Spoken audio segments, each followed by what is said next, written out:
Their one candidate is going to prison.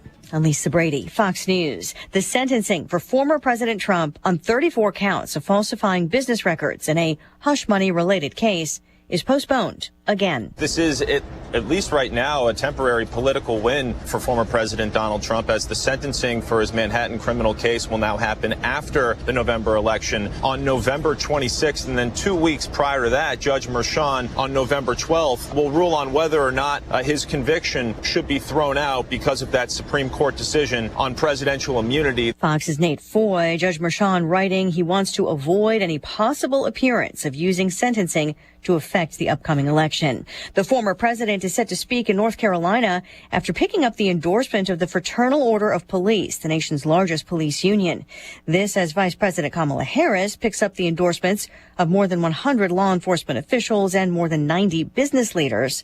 Harris is in Pennsylvania prepping for next week's debate with Trump.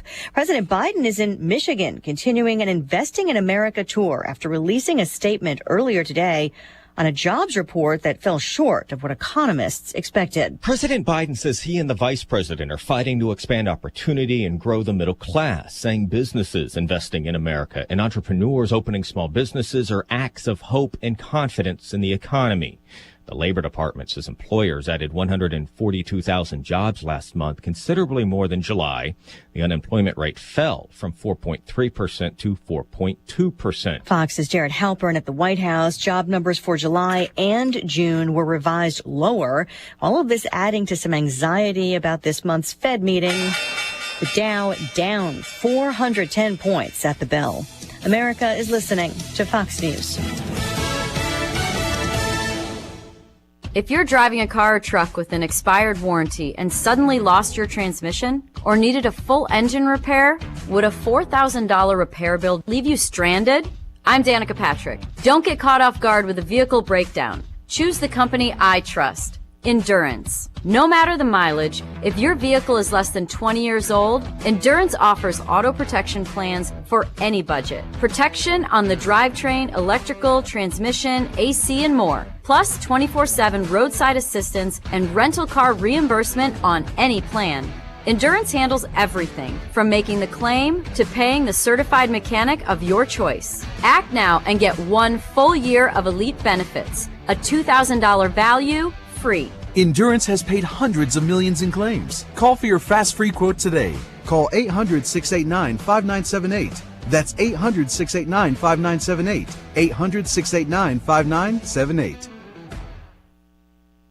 The California governor vetoes a controversial bill that could have helped undocumented migrants to buy a home. California Governor Gavin Newsom vetoing Assembly Bill 1840, which aimed to expand eligibility requirements for the California Dream for All loan program, allowing those in the U.S. illegally to apply for up to $150,000 of first-time home buying assistance. Critics calling the measure fundamentally unfair. Supporters argued it would strengthen the local economy, noting applicants had to have a taxpayer ID or Social Security number.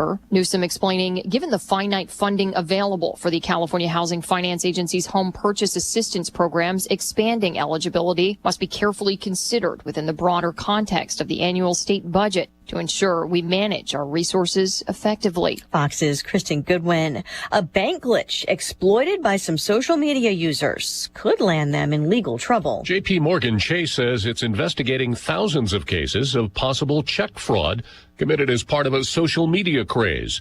TikTok users began sharing videos that showed an apparent glitch at Chase Bank that was allowing customers to deposit big checks and withdraw the money from ATMs immediately before the checks cleared.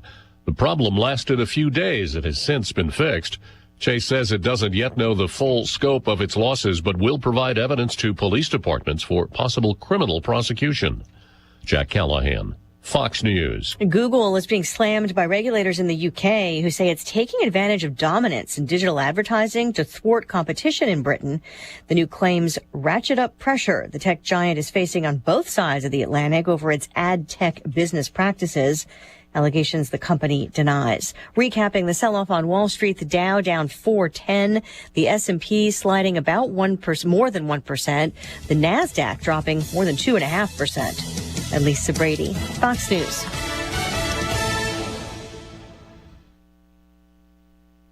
Though again, everyone, let's check weather for Eastern Illinois, Champaign, and vicinity. And that cold front, as expected, making its way across the area. A couple of spotty showers on the radar this morning. And that is it for organized rainfall over the next probably 10 days to 2 weeks. And folks, a little concerned on the ag side about the cool spells we've been experiencing. No need to fret. Still lots of mid and late summertime heat coming our way beginning early next week. Breezy cooler, though, for the day today, becoming partly sunny. Again, a couple of isolated showers around this morning into the early afternoon. 76 the high, and a gusty west-northwesterly wind as the day wears on.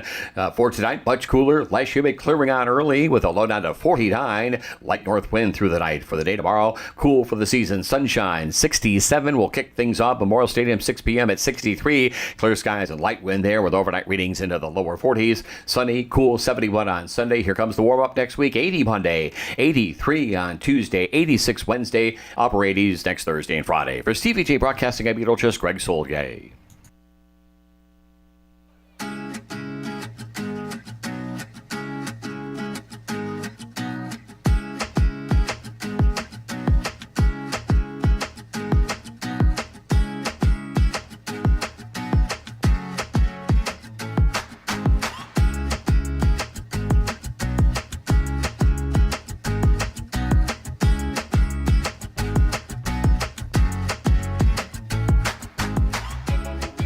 Hey, what's up? Happy Friday. It is The Drive with Sam Piper, ESPN Radio 93.5. We are about 24 hours away. Not even. That's what stinks.